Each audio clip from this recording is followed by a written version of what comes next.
Hello and welcome to the Big League Show. As always, I'm Rudolph the Red-Nosed Reindeer, and I'm joined by the mustached wonder, Aiden Silliphant. Aiden, how are you doing today, my man? Doing good. You could say I'm Austin Matthews. I got the Leaf shirt on, the stash. So replicating what Ex- Matthews is doing, but not so much on the ice. Haven't really gotten that shot down pat yet, but in the Yeah, we're not future. not quite at that level. Yeah. But more importantly than you being Austin Matthews, which will never happen, we are joined by a London Knights extraordinaire, I guess. He's one of their biggest writers for their website. He's also in sport media. Kyle Watson. Kyle, how are you doing today, my man? I'm wonderful. Thanks so much for having me on. Thank you for coming. Let's just sort of jump into this and get going because Aiden doesn't have much space on his computer and we need to get these recordings banged out. Why don't we start off with sort of how you fell in love with sport media and sort of sports in general? When did that sort of happen for you?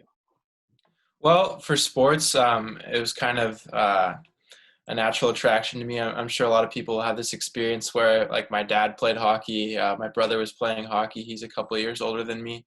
So just through them, I started playing hockey, then playing soccer as well in the summers. Um, and it just became, an instant thing for me. And in regards to sport media, it was kind of a situation in grade 12 where I didn't know. I had no idea what I wanted to do. And then looking through all the programs, when I figured out that sport media was a university program that I could take, from there, I didn't really look back because it was just incredible to me that this is something that I could pursue as a career. And, I've only grown more and more into it in these past 2 years in the program. What stood out specifically to you, I guess, during the application process or looking at different universities to go to? What stood out to you in specific about sport media? Well, like I said, just the fact that covering sports specifically was a career. I mean, I was also interested in general journalism. I applied to U of T and Ryerson for that, and I got accepted to all three, but it was an easy choice for me. I guess just because, you hear the expression, if you love what you do, you won't work a single day in your whole life. And I think, that sums up sport media perfectly. Um, you know, I've spoken to a lot of people that do it for a living, and just the idea of getting to travel around the world watching sports and sharing your opinion professionally, that would be a dream to me. And I'm sure a lot of people in the program feel the same way. Yeah, as a fellow Ryerson journalism and U of T journalism acceptee, I find that very funny that you got accepted to the same programs. When did you sort of decide that Ryerson was going to be, or I guess sport media was going to be your career over something like journalism? I'm sorry, I'm cutting up here. I don't know, my end. Is it the Wi-Fi? Oh, it's frozen. Well, we may have to restart. Potentially, yeah. Hopefully he comes back in. You guys hear me? Yeah, we can Yep. hear you. Now we can't. Um, Maybe I'll say something in the chat. Oh, he's back. Now you're back. Can you hear me? Yeah, you're back now. Yeah, sorry, I just switched. I was on like Wi-Fi network, not my good one. Do you want to re-ask the question, or do you want to start all over? It doesn't make a difference. Just re-ask the question, I guess. It is a little bit glitchy though. From my feed. A little bit, yeah. Hopefully it gets better. I mean, the Wi-Fi router's right there, so I would hope so. Oh. Huh. Don't worry, we've had other issues. Drew Frank, when he was on, his picture froze after 5 minutes. So we had him sitting in the same position for 35 minutes. Yeah. No, really? Yeah. We already knew that was going to happen, though. Yeah, it's so. What? You just know Drew has bad Wi-Fi, or what? No, it's I don't know camera. what happened. Yeah. It's his camera. God damn it! Fucking dog, shut up. Yeah. So I'll re-ask the question. Aiden will cut all that out Yes. as the gem he is, because of course he will. So as a fellow Ryerson journalism and U of T journalism acceptee, I appreciate the fact that you didn't just limit yourself to sport media at Ryerson. But what sort of made you decide that you wanted to go into sport media over something like journalism, where you do have a bit of a broader potential net to find opportunities? Well, I'll be honest, you know, the journalism programs at Ryerson and U of T were more of kind of backups. Like if I didn't get into sport media, I do enjoy the process of journalism and writing and storytelling. But you know, nothing else interests me more than sports, you know, whether it be politics or local interest stories. So, you know, it was a pretty easy decision once I got accepted into all three. Tell us a little bit about how the application was like and the essays that you had to write. We're always interested to see what question you had to write for the in-person exam that on the day of the interview as well. So yeah, tell us a little bit about that, and maybe also who interviewed you. I don't remember specifically what question it was. I think it was something about a sports movie and what it meant to you. Did you guys get Okay. that one? No. So I knew somebody in the year above us from London, so I kind of had a bit of help. I read her questions and her answers. Um, it wasn't a particularly difficult process, but you really do like wonder what they're looking for in the answers. So you know, I had my parents review it, and you know, some other mentors in my life review it to make sure, you know, I was putting forward the best answers possible, because you really want to separate yourself. You know, there's so little spots in the program and so many people applying, and it's kind of so much more than just your grade. So you kind of really want to distinguish yourself. Um, Actually, a funny story at the interview.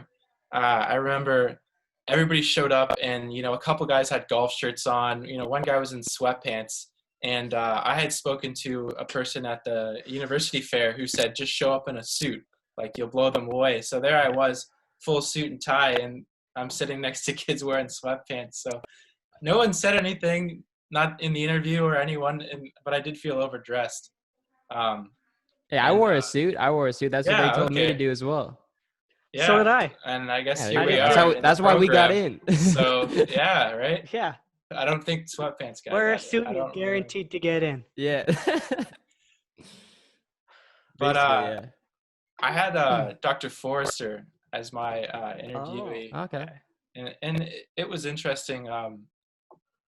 You know, like previous guests you've had on said, it kind of was very conversational. I didn't feel like I was getting grilled at all. It was just, you know, why do you think you'd be a good fit, and you know, where do you see yourself in the future? And you know, I walked away feeling really good about it, just because, you know, she was very good at putting me at ease, and you know, lucky enough in a couple of months I got the email, and it's been great ever since. What has impressed you so far about the program? Is it something you do with Rams Live or Spirit Live, or even just the classes? What have you enjoyed most about the program so far? Oh, well, you know, I'll certainly give it a rave review. I've really enjoyed my time in the program. I think Daniel the last guest you had on talked about combination of theory and hands-on experience. And I also think the access we have, like our professors and our teachers and our instructors are all members of the industry. So just, you know, being able to have access just to chat with them after class is just, you know, that's worth the tuition, you know, right there. And also, yeah, the access we have to professional level studios, and the hands-on experience, you know, it's very close to what you're going to be using in a professional setting. Like what we do with Rams Live is like pretty much the best coverage, I think, of university sports and all of the OUA. So yeah, it's blown me away. And I also think the supplementary courses we have, like other than just live sports production and sport journalism, like some of the theory courses and the culture courses have been interesting to me and made me think about a lot of stuff in sports I'd never considered before. So yeah, there's been lots. It's kind of a weird feeling for me to look forward to going to school in the summer. I'm kind of missing it a little bit. Hmm. Wow. Yeah, we'll see how much school we go back to in the Yeah. fall, because there's still a ton of confusion around that. But hopefully we get answers pretty soon, especially on TV production. What would you say, mentioning TV production, has been your favorite course throughout Ryerson so far? It doesn't necessarily have to be a sport media course. It could be an elective. It could be really anything. What would you say sort of really stuck out to you over the last 2 years? Well, starting off, non-sport media, we have like 2 electives every semester pretty much, or at least one. And I took an introduction to psychology course, which I found interesting. And I've actually been pursuing that as a minor ever since.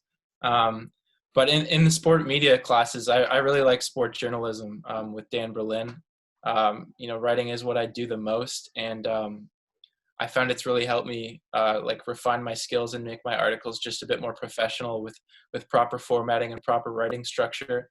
And I also really enjoyed the kind of newsroom scenarios we did, where we would have an hour to cover a story. Like I take my time when I write my story, so it was certainly a challenge to kind of to have to just get it out and not worry about perfectly wording everything, but just getting out a good article in a given time limit was a really interesting experience for me. Yeah, that was a very hectic class. I remember in our class, at least, Dan like changed the topic halfway through because I think there was some breaking news. I think, was it the Calgary Flames coach that got fired? Maybe. Yeah, I Yeah, think that that was was it. it. Yeah, Yes. something happened Yeah, like that. That Yeah, was Yeah. So I mean, that environment was great. It was basically just like a newsroom kind of environment. So I really liked how he did that. You mentioned you're writing a little bit, and we kind of touched on the London Knight stuff at the top a little. But can you give us a little bit more background on, I guess, how you got involved with the Knights and what you've been doing with them? Yeah, so my dad will be happy to hear me talk about this. He always pushes that it's not who you know, it's who knows you, and making good connections with everyone you meet and making your interactions with them memorable. So I actually I started working for the London Knights when I was like 16, just in their gift shop. I had been a season ticket holder my whole life, and I just thought it would be super cool to work for the team. So I was just selling jerseys and game day programs and stuff. But I met the guy that the PR manager who ran the website, and come by the time I was looking for a university program, when I found sport media, I thought this would be the perfect avenue to test the waters and see if this was for me. So I just asked him if there's any help he needed, with the website. And it turns out he needed lots of help. And now here I am 3 years later. And yeah, he still does all the press releases and stuff, but any sort of creative stuff he needs done. And the website, as well as they release a magazine to season ticket holders. I'm all in there. It was pretty funny when I still worked at the gift shop, but I also wrote in the magazines. The people that would come, I was the one that sold the magazine, so I had all these old folks that would come up to me and they would ask me for my autograph because they knew I was in the magazine. Like, yeah, it was super nice, and they would like come park their walkers behind my kiosk and stuff, and yeah. That's cool. That's actually really funny. That's my fan base primarily. I'm sure it's a little bit broader than that. But yeah, you mentioned obviously the Lynette's thing. What have you sort of learned from that experience? Well, pretty much everything I've learned about writing prior to university was with that, because that was the only like sports writing I was doing at the time. So I guess I certainly learned how to write for from a PR standpoint. Like I'm not able to really insert my opinion too much because it's being released on the club's behalf. So like just stuff. I remember I did an article where I talked about the Saginaw Spirit. they didn't have any goal scorers with over 50 points. And I thought that was nothing that someone could Google search, but they wanted that cut out just because they didn't want they didn't want to talk down on any team or talk too highly of themselves. Or most recently, right when Ryan Merkley got traded to the team this year, I thought he would be a really interesting subject to cover. Given how highly touted he was going into his NHL draft year, and he kind of slipped down the board. And I wanted to talk about him improving on what he had been criticized for throughout his career, which was not really back checking or having a short temper. But and I was talking how his time with the Knights and being coached by Dale Hunter has really helped him, and he's looked like a totally different player. But same thing, they just didn't want to bring up anything controversial. So I'm sure eventually if I become a writer, there will be some things that whoever I'm writing for doesn't want me to mention. So I've kind of learned that early on in my career that until you are one of the most read people in the world, you can't say whatever you want. Yeah, there's definitely a lot of guidelines you got to follow, especially if you're working for a big name team like the London Knights in junior hockey. So you talked a little bit about if you want to maybe potentially pursue writing in the future. Is that something that you want to get into, or do you still kind of want to keep your options open, or is that your goal, writing in the end? Well, I certainly really enjoy it, and it's what I've done the most of by far. But I've tried to, in my time at Ryerson, work on my on-air skills, like on the radio as well as TV, just because the live TV sports broadcast is something that's never going away. Whereas I kind of thought writing was going away, but with the website like The Athletic, get the amount of readers they get, maybe it's here to stay. But I would say I'm still kind of keeping my options open as well as trying to keep a well-rounded skill set. Like, I don't want to be just able to write, and then if people want me to come on for interviews like these, I don't know how to present myself.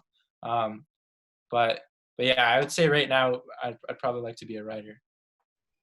Sick. Have you done sort of anything outside of the London Knights and Ryerson stuff in terms of writing or sport media stuff?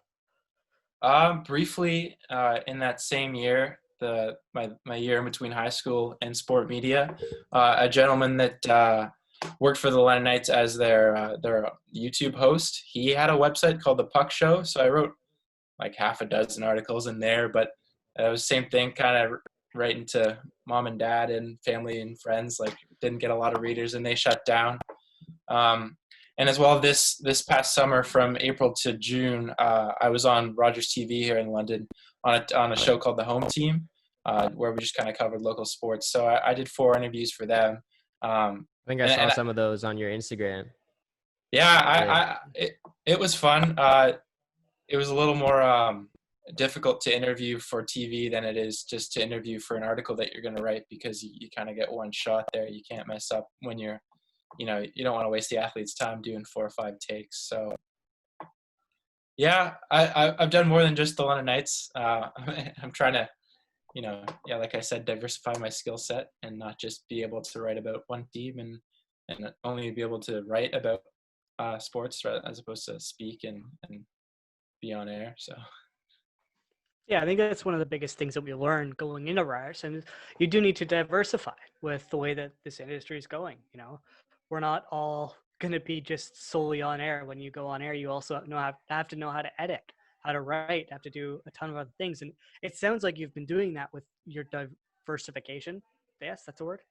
Diversification of everything that you've been doing, whether it be in Ryerson or outside of Ryerson. And it's good to hear that this is a continuing trend among most of the people that we've interviewed so far. You mentioned before the show that you just potentially started writing for another website about prospects. And I wanted to sort of get your thoughts on where you think scouting and where you think writing is going in general.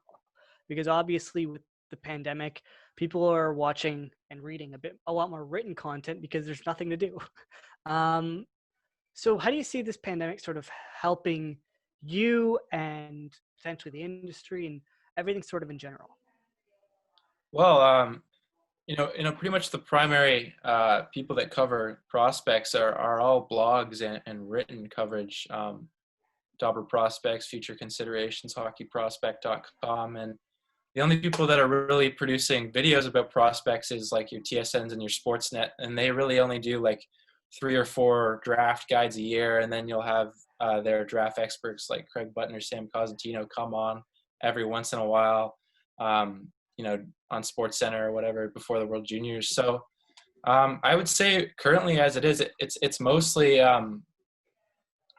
a written word area of sports, which is not common. But I know the guys at Dobber Prospects just started a podcast. So I'd imagine, considering how big podcast is, and more and more people are watching instead of reading, I think that we will start to see some video coverage. But I think it's going to take students like us kind of entering that realm with the ability to produce video and edit video and make stuff for social media before the video stuff starts to blow up in the scouting world. Because most of these people are scouts by trade, not writers. So, they're able to, their knowledge is incredible, but they're not able to make studio level podcasts and shows and videos and stuff. So I don't know, maybe, yeah, like I said, maybe that's something guys like us can bring in. That's something I'm trying to bring in to my new job. So yeah. Huh. That's really interesting. I didn't realize that there wasn't really any video coverage for prospects. I guess that's sort of an open avenue that you could potentially chase, and maybe we should talk about afterwards. Well, there's videos, like you can find endless highlights, right, of Alexis Lafreniere or Quentin Byfield, right? But there's nothing. Yeah. There's no one taking their blogs and talking about it and like kind of making a show of it or a podcast of it. Really, like it's primarily just blogs.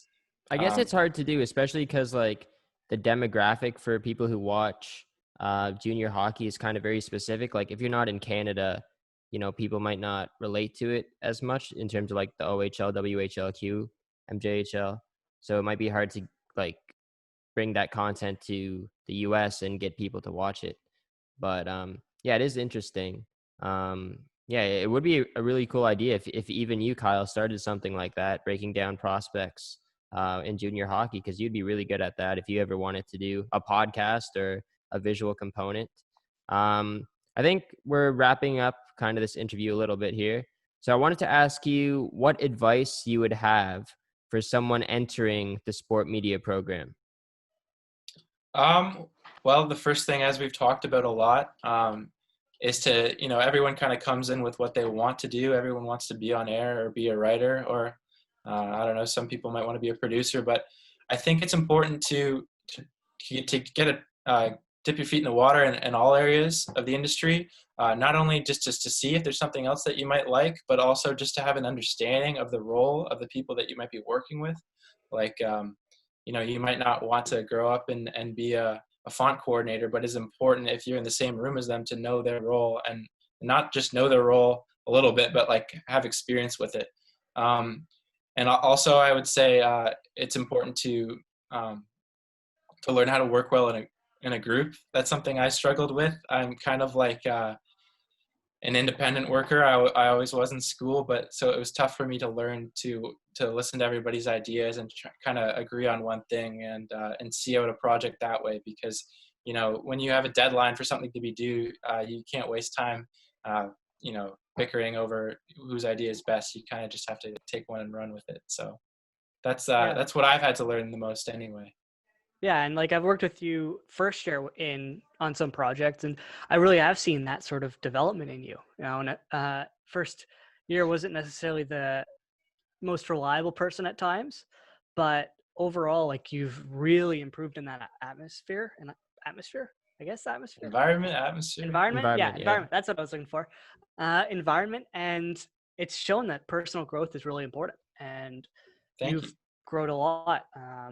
Which has been good to see, especially as a fellow soccer lover, which I think we'll dive into a little bit later. But yeah, unless there's anything else we want to add, maybe we just sort of wrap out the interview portion here and then we can get into rest of sports and a couple prospect questions that I have for you. Yeah, that's all Yeah. the All right. wisdom I I guess we're all have. Yeah, that's all good. right. All right. So we'll be right back in half a second. And half a second later, we're back. We're going to do the rest of sports very, very quickly and sort of save hockey and soccer for our next call because Kyle has some opinions that he wants to get out and he knows both of those sports very well. So we'll hit stuff very quickly. NBA. Westbrook has COVID. That sucks for him, but at least he's going to be healthy potentially for the tournament. I think he's still in Houston. Thoughts going out to him. We're not going to reference anybody else who has COVID because we just don't really want to do that. And we're also not going to reference anybody who's opted out because it's personal opinion. We all agree with them opting out. We agree with their position and their choice not to go. So if we started listing names of people who just decided not to go, we'd get way too in depth, and it would be another very long podcast. But other NBA news: Minnesota Timberwolves are for sale? Question mark. It sounds more and more like they might be up for sale. Kevin Garnett and an ownership group are apparently in the conversation of potentially picking up the Timberwolves. Another family that's interested is the Wilf family, who own the Minnesota Vikings, and they're a serious candidate apparently. So we'll see what comes of that. It's going to be really interesting to see whether or not the Timberwolves do get sold and who they get sold to, because the last time a player consortium bought a team, it didn't exactly go well. Ask Derek Jeter about that one. But who cares? If they can buy and make the Timberwolves successful, that's great because they have a great team. Quickly, Matthias Thybulle. I think it's Thybulle. I might be saying that name incorrectly, and I apologize. Thybulle, I believe. He has a YouTube channel. Started it just before we went to the bubble, and he is now putting up YouTube videos in the bubble of just vlogging his day-to-day life and what life is like in the bubble. And he's a very good editor. I've actually really enjoyed them so far. I'd recommend going and checking out his YouTube channel. He's got like, I think over 200K subs now, and he started it like 2 weeks ago. Wow. So that's some pretty good growth. I think there are some other teams and players who are doing similar things, but Thibault is the one that I've enjoyed the most and I've watched the most of. So I'd say go check his stuff out if you want to see what life is like in a bubble and what life is like for the NBA players, because it's quite funny. Do you guys have anything to add to the NBA news stuff? Not so much. Yeah, not much. I'll have to check out that YouTube channel. All right. Let's hit MLB because there was some news that broke last night, which is sort of yes, no announced, kind of. We still need to hear from the Pennsylvania government. And that is, where will the Jays play? Obviously, the Canadian government said that they're not allowed to play regular season games in Canada due to the travel that's going to have to go on. So they had to choose between a number of locations, and they wanted to play in an MLB park. So Uh-oh. um, Oh, okay, he's back. I You disappeared cut for a out sec. for like a second, yeah. Okay. Well, I'll assume you caught everything, including the Dunedin and Buffalo stuff, because they are backup options for the Jays to resume games. They really wanted to play in a MLB park, and apparently they found a park to play in the PNC Park, I guess. Yeah, That it? PNC Just Park. PNC Park, Yeah. which is the home of the Pittsburgh Pirates. So we'll see how that goes. The Pennsylvania government apparently still has to okay it, which we'll see if that happens. I don't really see it not happening. And last night, as I mentioned, Hazel May broke that. Apparently, they'd come to an agreement with the Pirates, but we're still waiting to see everything else that still has to happen. It still has to be agreed upon. Was 48 hours, I believe, the window to decide whether they're going to play, and that was yesterday. So hopefully in the next day or so, we know just where the Jays are going to play. Aiden, do you have anything to add to this? Yeah, I was actually kind of Oh, surprised froze. when that news broke last night, because I was thinking that it was looking towards Buffalo as their destination to play at. I just don't see how another MLB team would let the Jays play at their own ballpark, because they obviously have to share the same dugout, potentially share the same locker room. So I think just in terms of like COVID and cleanliness, that isn't the safest thing to do. Also, there is schedule conflict as well, because the Pirates will be playing, or like as of right now, the way the schedule works, the Pirates play home games at the same time the Jays are supposed to be playing their home games. I think that happens 7 times throughout the year. So there's going to be conflicts right now, but they'll try and get that sorted out. Maybe the Pirates play in the morning, Jays play at night, something like that. But I think it just will cause way too much confusion and conflict in between the two teams. So I think that Buffalo did make the most sense to me.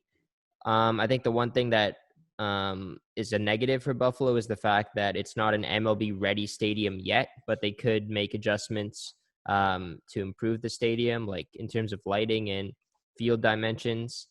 But yeah, I don't know. I think there's a chance that this Pittsburgh thing falls through if the Pennsylvania government doesn't let them. I think there is a chance of that.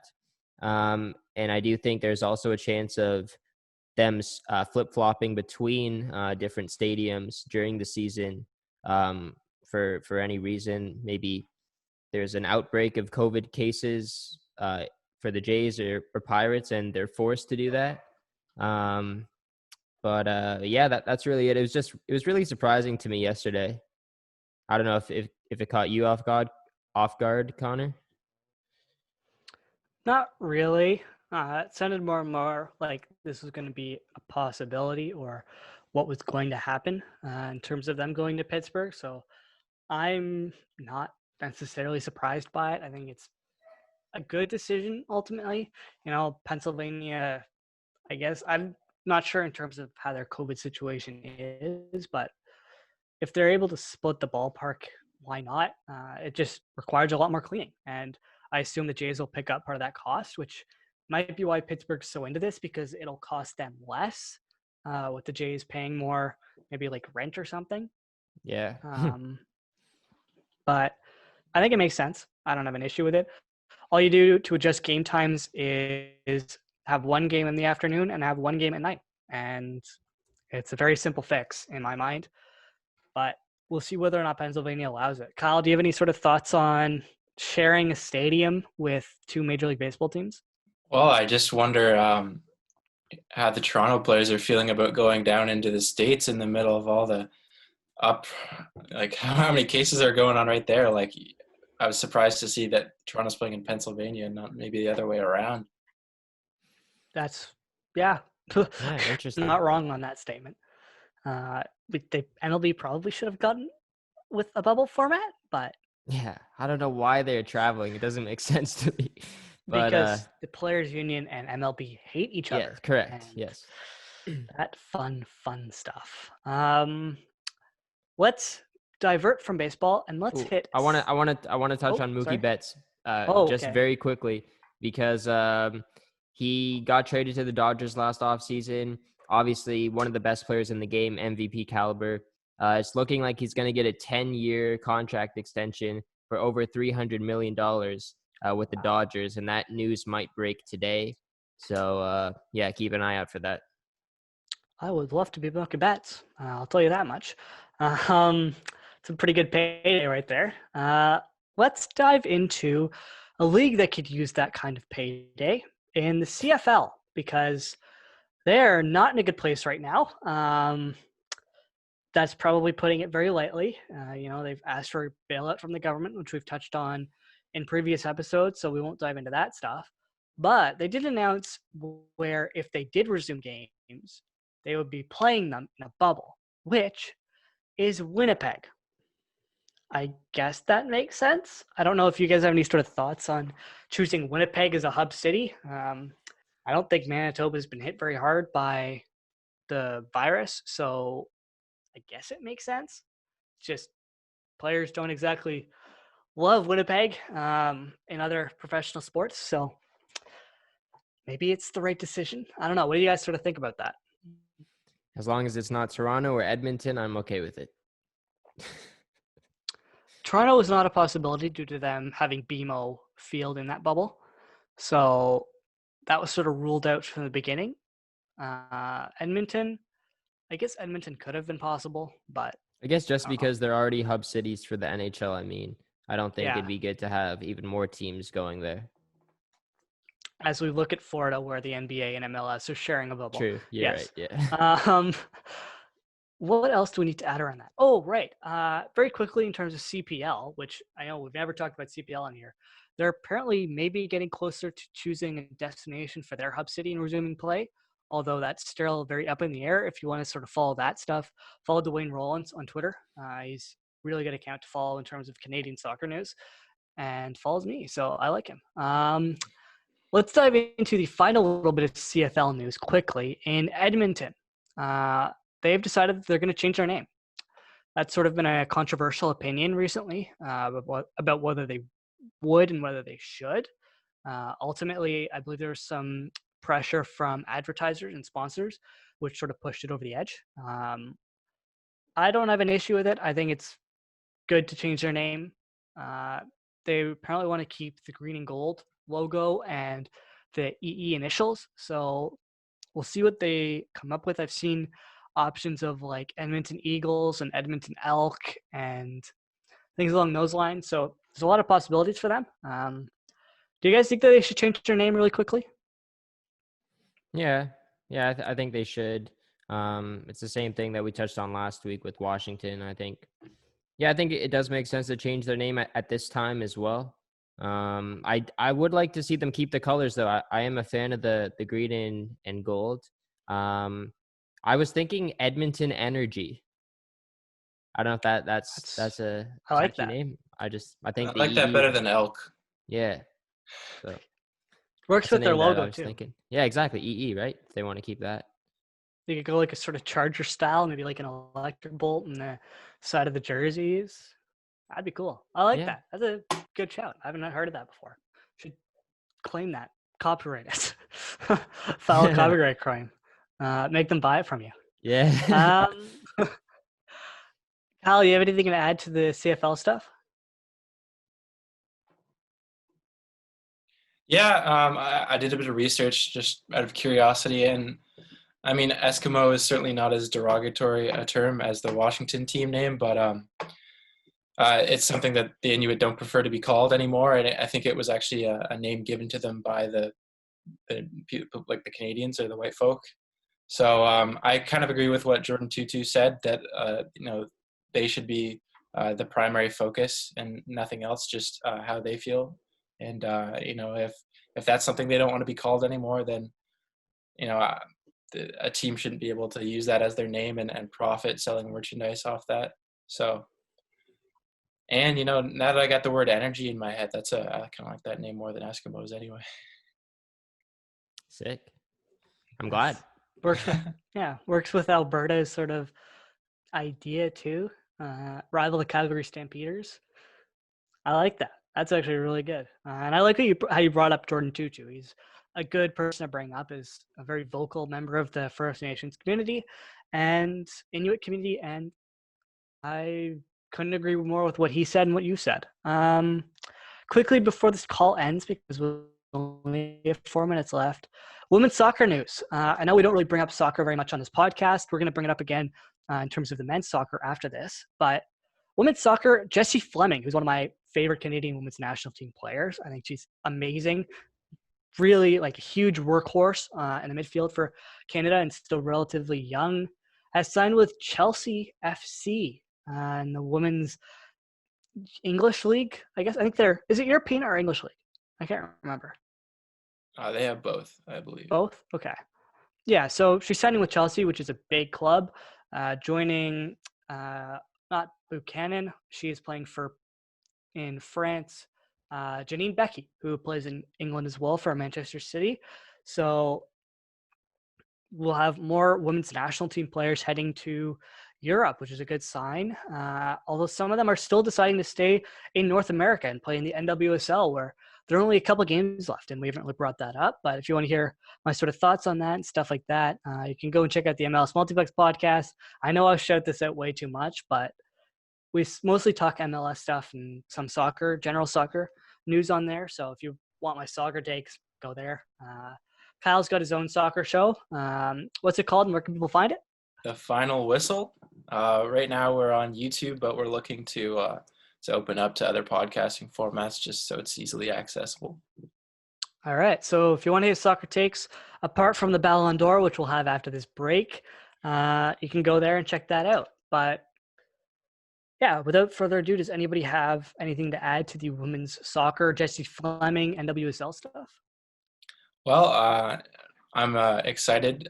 She's a fellow member of London, Ontario, so it's good for her to make a big move, although I would have liked to see her join the Manchester City women's team as a Manchester City fan. But yeah, definitely a positive step in her career, and she's got a bright future ahead of her at 22. So couldn't agree more. She's still incredibly young, and Canada's got a very promising young little group of players, and Buchanan, as I mentioned, Fleming, and how am I blanking on her name? Becky. Not Janine Becky. She plays for Oh. PSG. She's a striker. Dating Alphonso Davies. power couple. Yeah, power couple right there. So I can't believe I forgot her name. I can picture her too. She's like the next Christine Sinclair, hopefully. So apologies for forgetting that name. I shouldn't have, and that's embarrassing, but whatever. We'll kick off with more general, little bit of soccer news and then hit NHL pretty hard in just a second. All right, and we're back to talk men's soccer after that little women's soccer discussion. We looked up and remembered who it was, and Jordan Heitma was the other person I was trying to reference. So shout out to her. She's really, really, really, really, really good, and hopefully will be a major part of the Canadian national team going forward for the women. We'll see what happens with their coaching situation because Kenneth Heiner Moller is leaving the club to go back to, I believe, Denmark or the Netherlands. Denmark? I think it's Denmark. To take up a role in their sort of sport or soccer sphere. So who knows what's going to happen there, but they got promise, so I'm hopeful. Men's soccer. Let's dive into quickly. I'm just going to mention this. The most exciting name in MLS was announced yesterday as Charlotte FC, which is their new name. Announced today that they're being named Charlotte FC, and it is quite boring. They had a lot of good options on Twitter, which they had kept tweeting out, removing one like every other day sort of thing.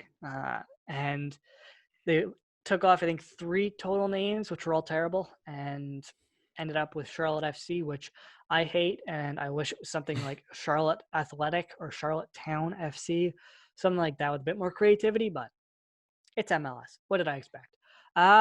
Let's stop talking about MLS because nobody apart from me cares about it. Let's talk something that Kyle has some very strong opinions on. The Ballon d'Or. If you're not familiar with the Ballon d'Or, it basically represents the best male soccer player on the planet. And the French Federation, who I believe is the one who awards it every year, has canceled it this season for no apparent reason because we're not playing soccer due to COVID, but we're still playing soccer. Kyle, what do you have to say about that whole Ballon d'Or situation? Because you mentioned earlier that you were very frustrated. Sorry, you cut out there at the end. Oh, sorry about that. My Wi-Fi's been sketchy at best today. What do you sort of think about this whole Ballon d'Or situation in terms of, do you think it was the right decision to cancel it? And how frustrated are you that it has been canceled?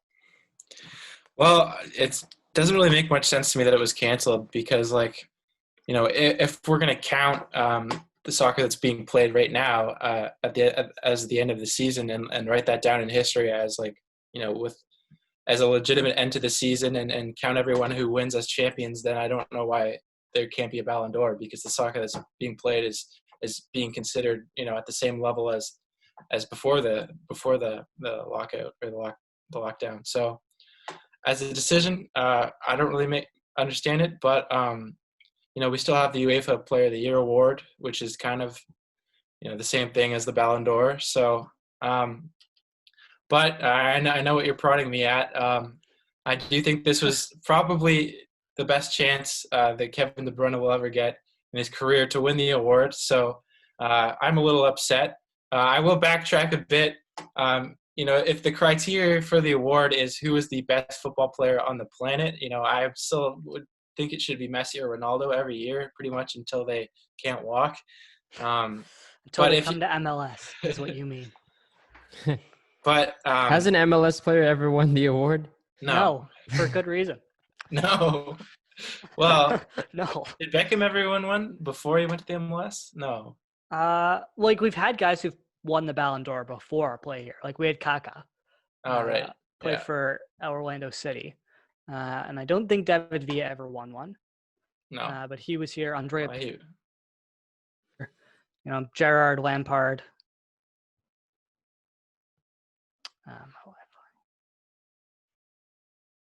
Cutting out? Oh, I think he froze. It's kind of a funny face, man. Yeah. Looking it at is. you. Oh, I think he's Oh. back. You back? I'm back. Yeah.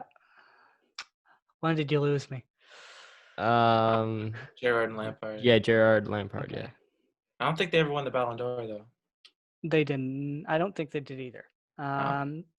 I don't think Didier Drogba ever won it either, but he No. was here. David Beckham. Where do we want to start? Do we want to just pick it up and ignore that break ever happened? Yeah, just keep or- going.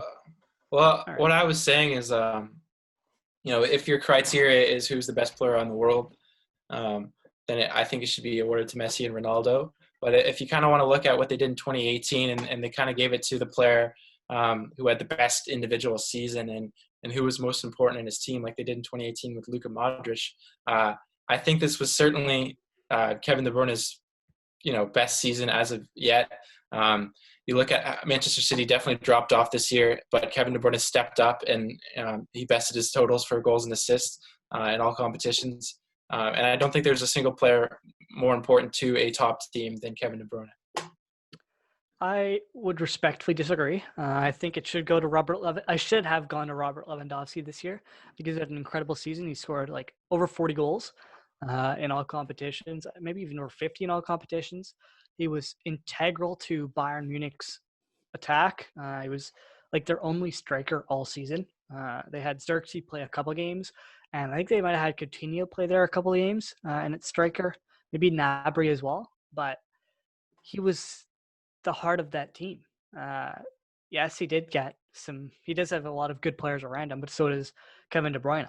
I think this should have been Lewandowski's year. I disagree that De Bruyne should have won it because City came second. They didn't even win their league, and they were very far behind Liverpool, who ended up winning. So I don't know. I think it definitely should have gone to Lewandowski. I'm not saying De Bruyne is miles ahead of anyone else. I think it's also important to consider that there's a lot of important football anyway left to play. And I do think City and Bayern are probably 1-2 to win the Champions League this year. So that will have a large impact on who should have won in our hypothetical discussion here. I will say that I think De Bruyne kind of won more games for Man City than Lewandowski Bayern, if that makes sense. Like, I think you look at that Real Madrid game, we were on the defense all game, and then De Bruyne just kind of flipped a switch, scored the penalty, set up Gabriel Jesus, and then we're leading headed into the second leg. And, also we went through that stretch where we missed something like 7 out of 10 penalties, and then they gave De Bruyne the penalty kicking responsibility, and I don't think he's missed one since quarantine. I think he scored 4 or 5. So I don't know. Obviously I'm biased because I watch a lot of Man City and they're my team, but I don't know. I think he at least finally deserves to be in that discussion for one of the best players in the world. I think he's been in that should have been in that discussion for a while now, but I guess I'm at least happy that he's finally deserving the recognition, or finally getting the recognition he deserves. Yeah, I can't disagree with that. I think he's a brilliant player. He's got a ton of quality. Obviously, he's the best player on Manchester City. I also think Lewandowski is probably the best striker on the planet.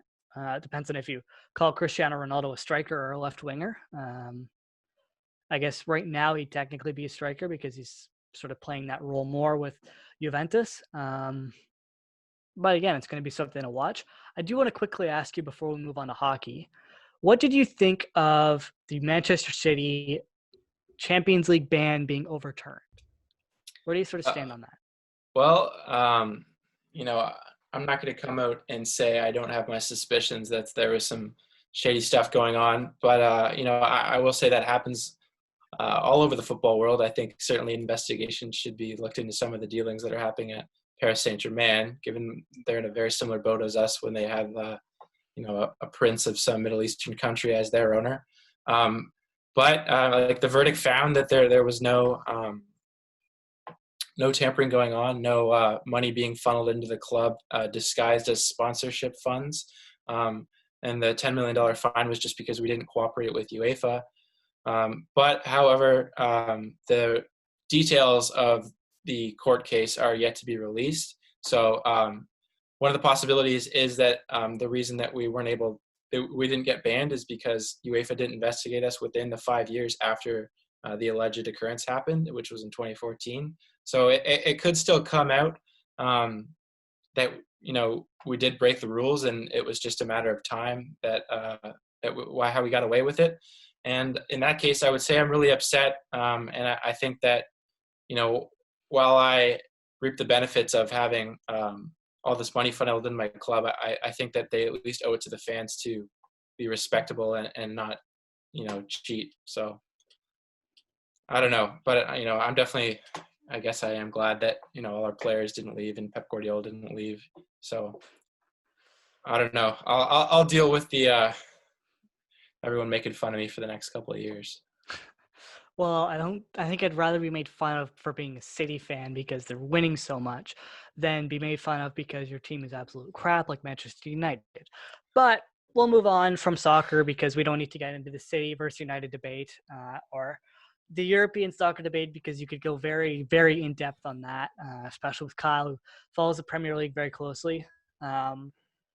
Instead, let's hit hockey because a lot has happened since the last time we recorded. Obviously, we took last week off because I took off. Spent some time at my family's cottage for a little bit, so explains the nose. Wear sunscreen, folks. But yeah, let's talk hockey. Since the last time we recorded, the return to play in CBA were ratified. So big news there. We're going to have meaningful games in just over a week.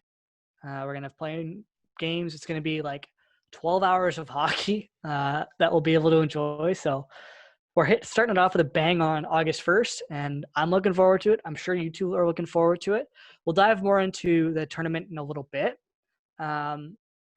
But yeah, I guess we just sort of mentioned that there are some players and coaches and one coach who have decided to opt out of this tournament for various reasons, and we support every single one of them.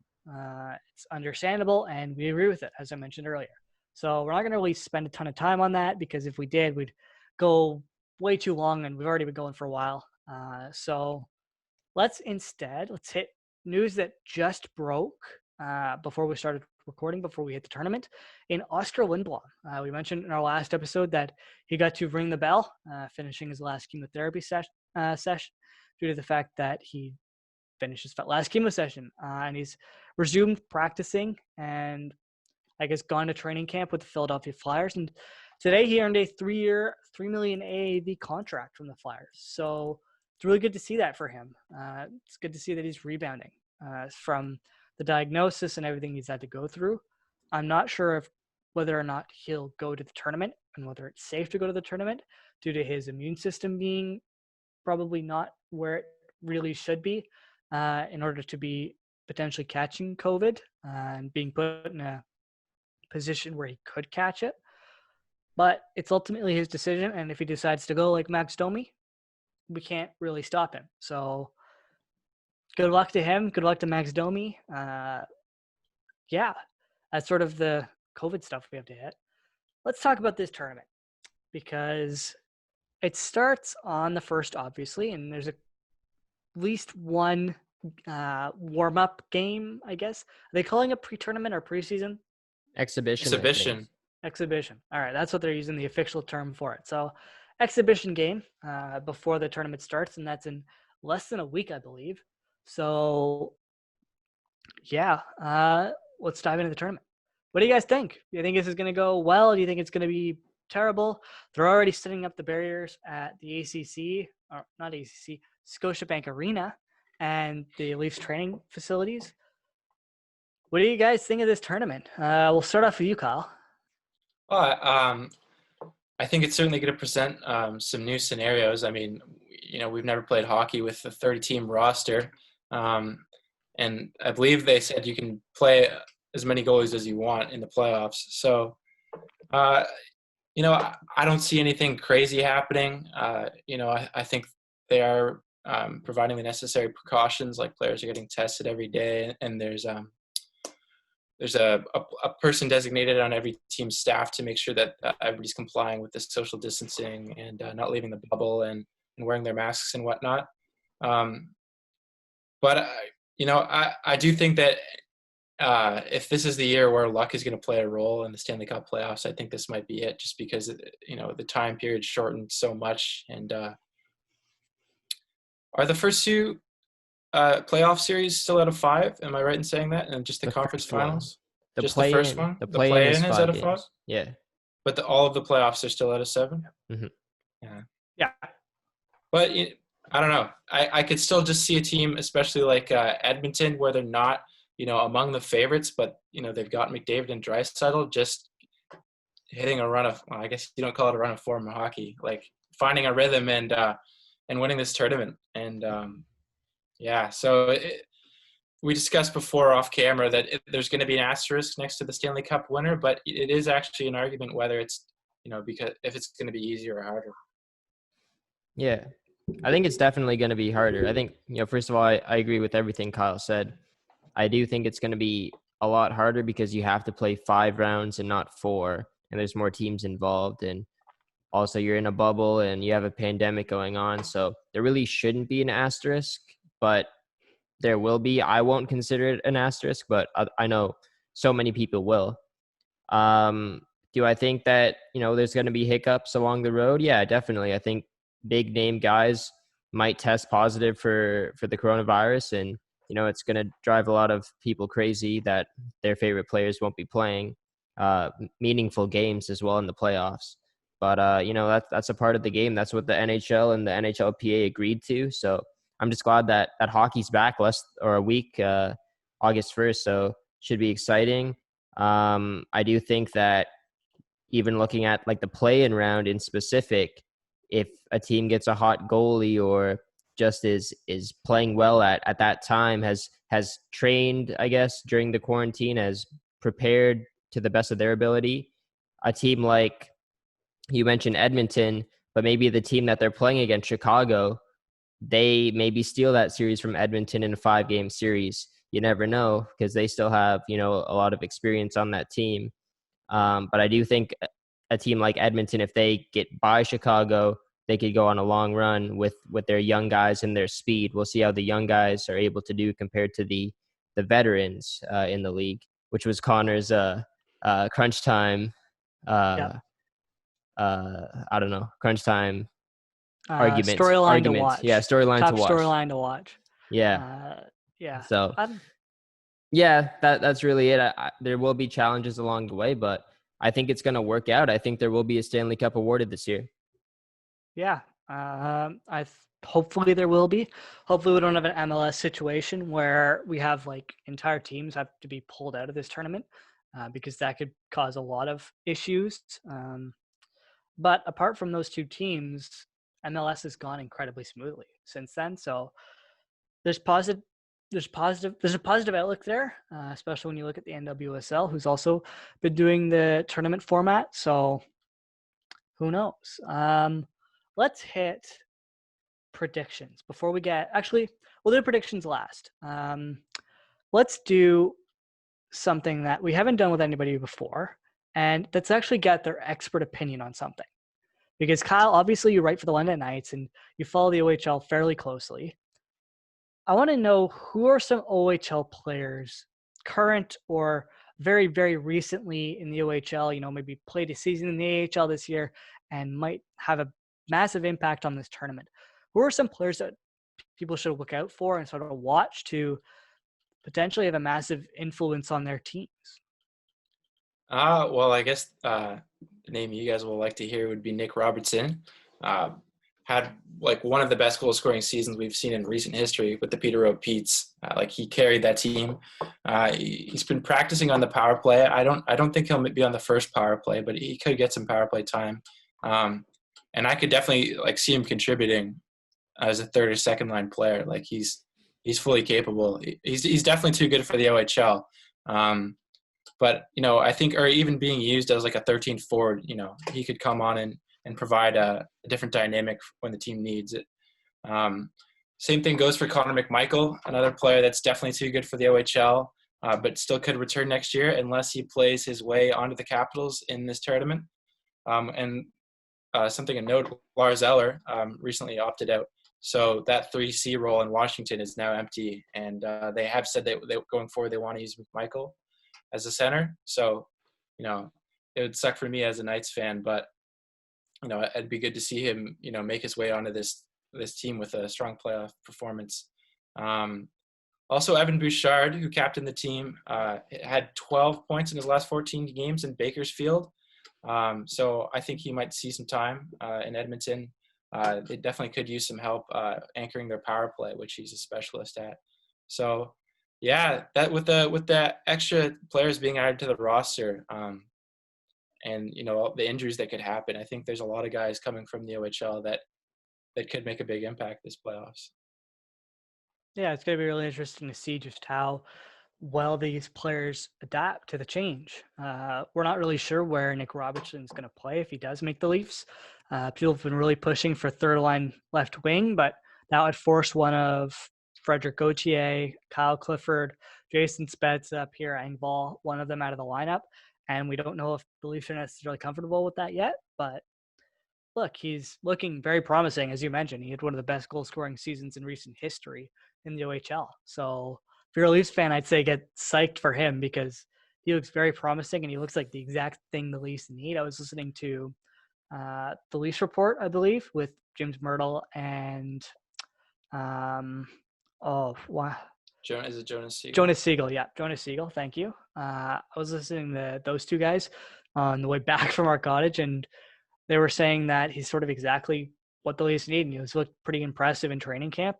Sort of struggled the first scrimmage, but since then I think he's sort of found his own a little bit. You wonder how much nerves played a factor in that. And you wonder how much nerves will play a factor in all these OHL guys.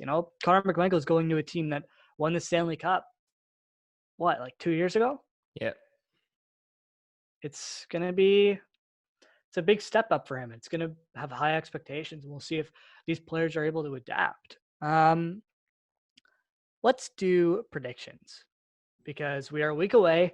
By the time we record our next podcast, it will probably be the day before games resume, around there, a couple days before. Kyle, let's start with you. Maybe we'll save Aiden and I for next week. We'll see. Maybe we do one of us this week, one of us next week. Depends on how much time we have. But what are your predictions for this tournament? Who do you think is going to win it? Who do you think is going to go far? Who do you think is going to flop out? And then finally, who do you think is going to win the lottery?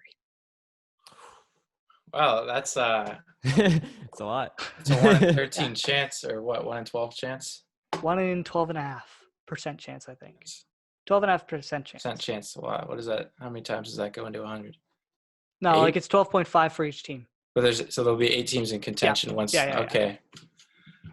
I don't know. Personally, I'd really like to see the first overall pick go to Montreal, so you could have Lafreniere, and Montreal can finally have their star French-Canadian player that they seem to be endlessly seeking. Although I don't know if I'd really want to see him on a team managed by Marc Bergevin. I think he could be turned into the next Jack Eichel. Poor Jack. I don't know. Obviously, the two best teams in the league are probably St. Louis and Tampa Bay. But with St. Louis, it's really hard to go back-to-back. as Stanley Cup champions. And with Tampa Bay, I don't know how much I can vouch for them after what happened last year, being swept by Columbus. Like they still got the same coaching staff, same core.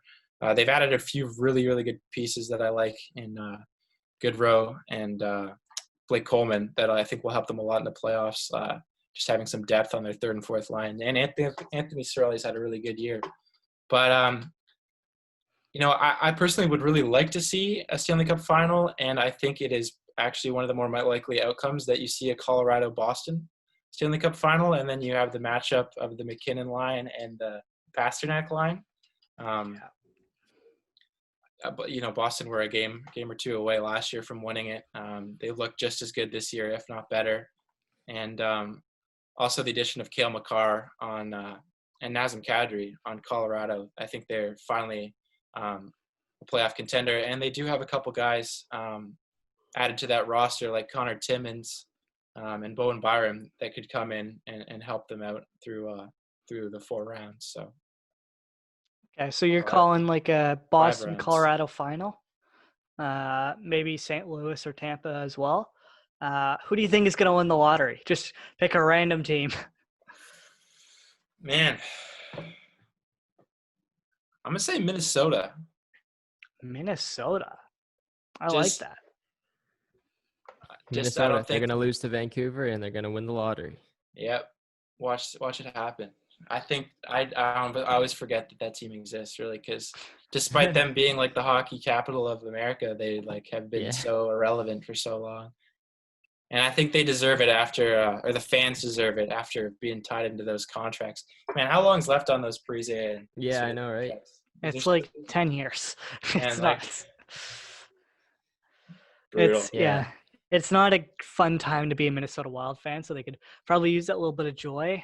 I want to see Arizona win it because Taylor Hall is on Arizona, and I think that would be hysterical. That or Edmonton.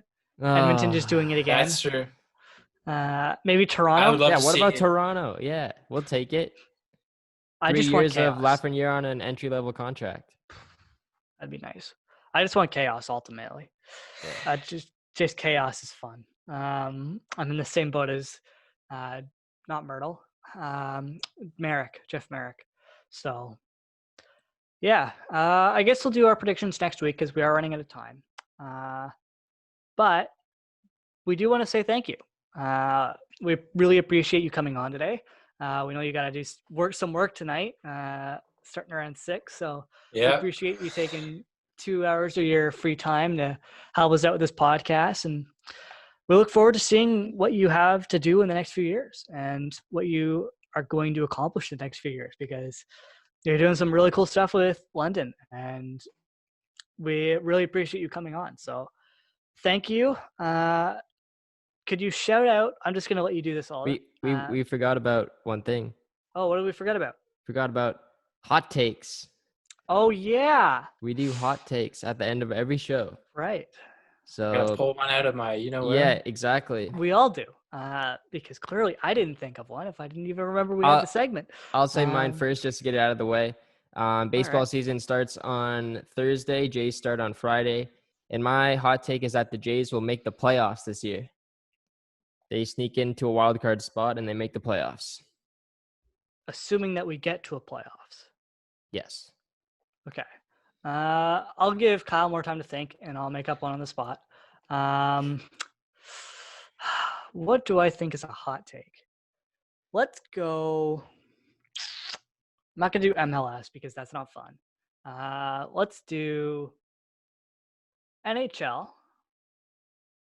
I think Nick Robertson, by the end of the playoffs, will be on the first power play unit for the Toronto Maple Leafs. I think that's a hot take. That is a hot take. Yeah. Especially given who's he knocking out? That's a good question. Who's on it right now, though? Do we know? It'll be Matthews, Nylander, Marner, Tavares, probably either Riley or Barry up top. Yeah. I'm going to say one of those guys gets injured and he fills in. Oh, man. I don't want that to happen. And I have a seeking suspicion it may just be Matthews because he isn't. You had to say it. Well, he isn't fully up to strength, and he had to deal with the COVID stuff. So Yeah. I don't know. Maybe him. Maybe it's Mitch. I'm probably completely wrong because I don't think I've hit a hot take once in our entire existence of doing them. So saying that, he probably won't even make the Leafs roster. Kyle, what is your hot take before we wrap things up? Cale Makar will be in the art. No, wait. Wow, this is brutal. I'm blanking on it. Cale Makar will be in the playoff MVP conversation. Damn. Okay. Conn Smythe. All right. Conn Conn Smythe, Smythe, there you not go. the art Russ. That's a good. good hot So take. confident in the take, and So then I Colorado forgot the has name to of the win the trophy. cup, basically. Colorado has to win the cup. That's also what you're saying. Or make it to the Stanley Cup Finals. Losers won the Conn Smythe before. Yeah. When was the couple last time times. that's happened? Did J.S. Shiger do it? Was it Yeah, J.S. but they've Shiger? Or... won. They won. I think it was a 07. goalie. But I can't remember which goalie. I guess I'm just riding with Colorado right now. It was, I think, mid to late 2000s. I want to say it was Jaguar with Anaheim, or it might have been with Edmonton. I really can't remember. Look it up Wouldn't have been real quick. Dwayne Rollerson, because didn't Dwayne Rollerson get injured? And no, man, didn't Cam Ward win it in 06? They didn't win the cup? I thought they won the cup. 06, Carolina won it. Cam Ward was a rookie. Yeah, but he was on the winning team, right? Yeah. So I'm saying it couldn't have been Jaguar or Dwayne Rollerson on Edmonton. Oh, okay. If J.S. Jaguar won it in 2003 03, okay. with who? with Anaheim. Yeah, the the Mighty Ducks. Ducks. Mighty Ducks. Oh, when they lost. Yeah. Okay. I was gonna say, well, did he win it in 07 when they won? Maybe. Maybe. I think you might have won it twice, Could have been Scott Niedermayer. potentially. Well, Jaguar was good. Let's put it that way. It was. It was I wasn't Niedermeyer. good in Toronto. It was Niedermeyer. Yeah. Well, he did start off well. A couple shout-outs to open up, but whatever. We're running out of time. Thank you, Kyle, for coming on. Thanks, Kyle. We'll give you the floor to sort of shout out everything that you have going on right now. So where can people find you? I'm on Twitter at Kyle_NW. You know what? That's all I'm going to shout out because I got some exciting stuff on the way, and that will all be posted there. Got some exciting articles that I can't reveal because I want them to be a surprise. But thank you for having me. I think it's great that you're giving everyone in a program a voice to talk about, why they're in the program and how they've enjoyed the program. I think it's given me some interesting listening, and I hope it'll give some applicants some interesting listening too. There's not really anything out there with this much in-depth coverage of people's time in sport media. So good on you guys. Thank you. Thank We you. appreciate Thank you that. If he isn't going to shout out his stuff, I'm going to shout it out for him. Go check out his podcast, The Final Whistle, on YouTube. Hopefully he mentioned he's hopefully going to have it on other podcast sites soon. And check out his work at the London Knights. He's been doing some really cool stuff there. So go and check that out because he deserves the credit, and people should read his stuff because it's good. But yeah, thank you. We'll be back next week. And 2 weeks from now, everything is going to be back. So get excited and have a good week. Peace.